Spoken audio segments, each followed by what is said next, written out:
Hello అందరికీ welcome back to our channel recipe with Usha.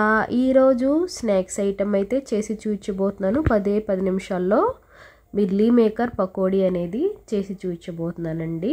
Chicken పకోడీకి ఏమాత్రం తీసిపోదు, అంత బాగుంటుంది. ఇంకెందుకు ఆలస్యం, ఇప్పుడైతే మనం వీడియోలోకి వెళ్ళిపోదామా. ముందుగా అయితే ఒక గిన్నె తీసుకుని ఒక గ్లాస్ వాటర్ పోసుకోవాలి. వాటర్ వేడెక్కిన తర్వాత మిల్లీ మేకర్ని అందులో వేసేసుకోవాలండి. వేసుకొని ఇలా ఉబ్బుతాయి అన్నమాట. ఉబ్బిన తర్వాత వాటర్ అని వంపేసుకోవాలి. వంపేసుకొని ఈ మిల్లీ మేకర్ని గట్టిగా వాటర్ ఏమీ లేకోకుండా పిండుకుని వేరే ప్లేట్లోకి వేసేసుకోవాలి. ఇక్కడ చూపిస్తున్నాను చూడండి, ఇలా గట్టిగా పిండేసుకొని వాటర్ ఏమీ లేకుండా ఇలా ప్లేట్లో వేసేసుకోవాలి. ఇప్పుడు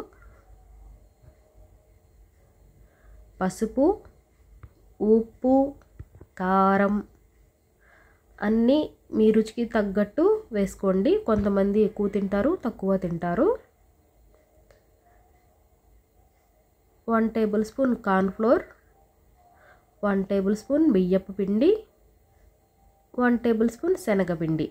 ఇక్కడ మీ దగ్గర కార్న్ఫ్లోర్ లేకపోతే 2 టేబుల్ స్పూన్లు బియ్యపు పిండి అయినా వేసుకోవచ్చండి. Garam masala 1 table spoon. ఇందులోకి ధనియాల పొడి కూడా వేసుకోవచ్చు. అల్లం వెల్లుల్లి పేస్ట్ ఇలా వేసుకొని తడేమీ లేకుండా కలుపుకోవాలండి. కలిపి పక్కన పెట్టుకోవాలి. ఇప్పుడు డీప్ ఫ్రైకి సరిపడా ఆయిల్ అయితే పోసుకుందాము. ఆయిల్ అనేది వేడైన తర్వాత ఒక్కొక్కటిగా మనం పకోడీ వేసుకుంటాం కదా, అలా ఒక్కొక్కటి మిల్లీ మేకర్ని ఇలా వేసేసుకోవాలి. ఇలా 5 నిమిషాలు అయిన తర్వాత ఇలా ఒకసారి కలుపుకోవాలండి.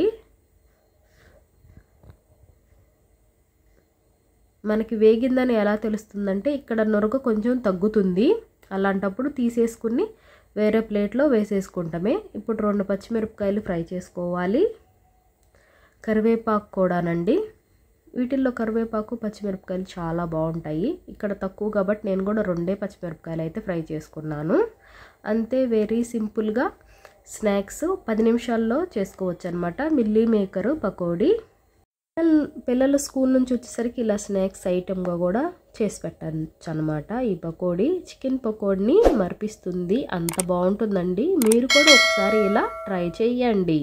నా వీడియో మీకు ఎలా అనిపించింది? నా వీడియో నచ్చితే లైక్ చేయండి, కామెంట్ చేయండి. మరిన్ని రెసిపీస్ కోసం నా పేజీని ఫాలో చేయండి. మరొక రెసిపీతో మీ ముందుంటాను. Recipe with Usha.